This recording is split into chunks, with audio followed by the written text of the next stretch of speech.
Paul est propriétaire d'une maison et souhaite faire des économies d'énergie.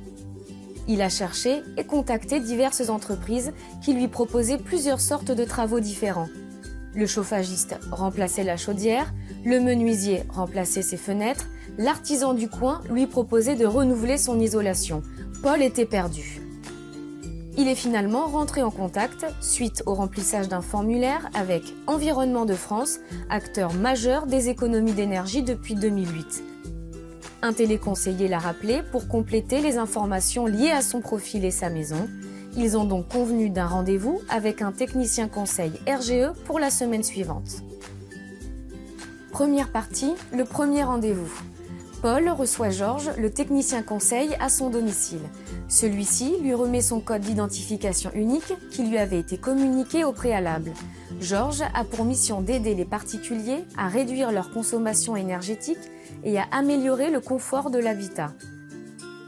Georges devra accomplir sa mission de sensibilisation à l'écologie, une obligation depuis la loi POP, en expliquant à Paul les engagements du plan climat et comment cumuler des certificats d'économie d'énergie CEE. Ces CEE permettent aux pollueurs de réduire leur taxe carbone.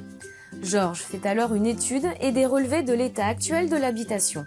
Il prendra des mesures de la surface et du volume de déperdition, des stratifications à l'aide d'une caméra thermique et si nécessaire, il fera une étude plus approfondie. Ces relevés seront remis au comité d'études, ils seront analysés et une solution adaptée sera déterminée. Georges s'en va et c'est terminé. Deuxième partie, retour études. Ce service d'études rappelle dans les 48 à 72 heures Paul, après avoir étudié les relevés pris par Georges pour lui présenter la solution éco-énergétique la plus adaptée à son habitation. Un nouveau rendez-vous est pris avec Paul pour lui expliquer en détail la solution retenue. Le matériel préconisé est référencé et installé en interne par Mon Réseau Habitat, qui est une marque du groupe Engie, qui a les qualifications et agréments nécessaires, les garanties, la main-d'œuvre, les assurances. Troisième partie, le R2. Paul a bien apprécié Georges lors du premier rendez-vous. Il a demandé à revoir le même technicien conseil. Georges retourne chez Paul avec les préconisations du comité d'études pour expliquer cette solution. Pourquoi, comment et combien.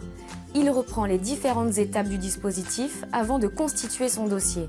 Pour le valider, il suffira d'un code confidentiel que Paul recevra par SMS. Ce dossier comprend l'offre détaillée, la demande auprès du partenaire financier, les autorisations administratives et demandes de subvention. Une fois ce dossier déposé, Paul n'a plus rien à faire. Paul pourra toujours contacter la plateforme afin d'être renseigné au cas où il aurait une question.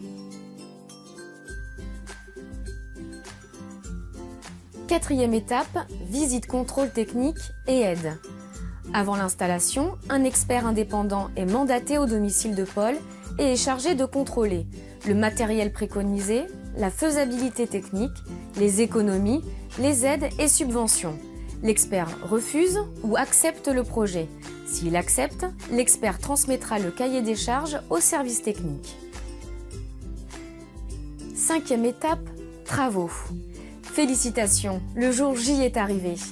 L'équipe technique arrive au domicile de Paul et procède aux travaux selon le cahier des charges établi avec l'expert. Elle présente l'installation, puis forme Paul à l'utilisation de son nouvel équipement avant de lui faire signer quelques documents pour enfin repartir le soir même. Si Paul a des questions liées à l'utilisation de son matériel, il peut joindre la ligne dédiée au SAV. Sixième étape, contrôle qualité. Paul est installé depuis quelques jours. Il peut recevoir l'appel de notre service qualité pour connaître son degré de satisfaction. Septième étape, réception des aides. Comme prévu, quelques semaines plus tard, Paul reçoit ses aides directement sur son compte. C'est son argent, Paul est libre d'en faire ce qu'il veut. Mais il lui est vivement conseillé de le reverser aux partenaires financiers pour diminuer sa mensualité. Conclusion. Satisfait seulement après 2 rendez-vous et accompagné par de vrais professionnels, Paul a enfin réussi à réduire la consommation énergétique de son habitation. Paul est devenu un éco-citoyen.